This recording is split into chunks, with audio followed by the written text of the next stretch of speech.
Hi, hello, assalamu alaikum. কি অবস্থা? আশা করি সবাই ভালো আছেন। Today I'm back with another brand new video. আমি আছি নামুল ইসলাম আর আপনাদের দেখছেন Skylandbd। আজকের ভিডিওটিতে আমরা কথা বলতে চলেছি একটি বাজেট ফ্রেন্ডলি 30,000 টাকার মধ্যে একটি 5600G দিয়ে একটি নতুন বিল্ড তৈরি করার জন্য। সো দেরি না করে ভিডিওটি শুরু করা যাক। Let's get started with the video.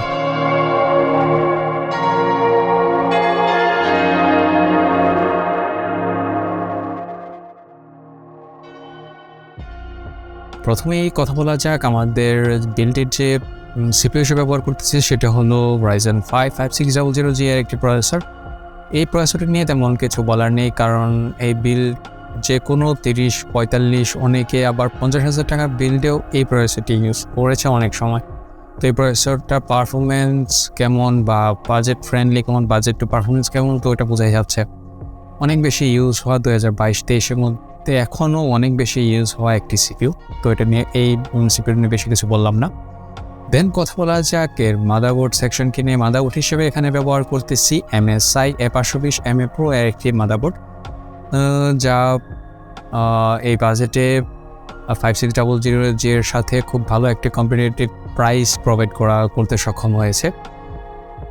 দেন কথা বলা যাক এর SSD-কে নিয়ে। SSD একটি নতুন ব্র্যান্ডের ইউজ করা হচ্ছে, সেটি হলো OCPC এর একটি US variant brand SSD, 256GB M.2 NVMe এর একটি SSD, যা read and right speed good enough. But এই SSD-র যে ইউজ করার যে আরেকটি কারণ হলো সেটি হলো আমরা চাইলে এই জায়গায় HPX 250GB এর SSD-টা ইউজ করতে পারতাম, বাট এখানে আমি এই SSD ইউজ করার কারণ হলো এর ওয়ারেন্টি পিরিয়ডটা ওই HPX 900 250GB SSD থেকে প্রায় আরও 2 বছর, মানে ওটা ছিল 3 ইয়ার্স ওয়ারেন্টি আর এটা থাকতেছে 5 ইয়ার্স ওয়ারেন্টি।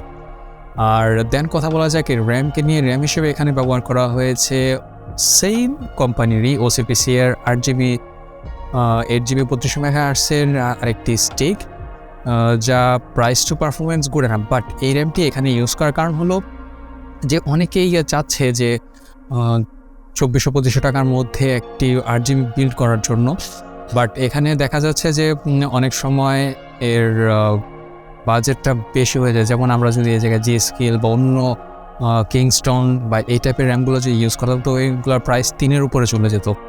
তো ওইগুলো যদি চলে যায় তাহলে আমাদের বিল্ডের প্রাইসটাও আপ হয়ে যেত। বাট OCPC এখানে যেই স্পেসিফিকেশন প্লাস প্রাইসের মধ্যে যে স্পেসিফিকেশন অফার করতেছে তা অন্য কোনো র্যাম অফার করতেছে না। এটাতে আপনার 8GB 3200 MHz-এর র্যাম তো পাচ্ছেনই, যা লাইফ টাইম ওয়ারেন্টি থাকছে, বাট এখানে এই র্যামটি যা অফার করতেছে সেটি হলো এর 8GB সেগমেন্টটা।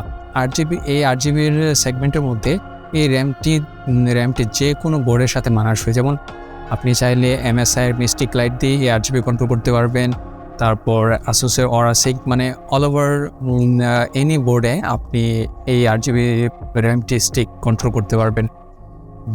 অনেকক্ষণ এই র্যাম সেকশন কেনা কথা বলা গেল। এখন কথা বলা যাক এর last for the not list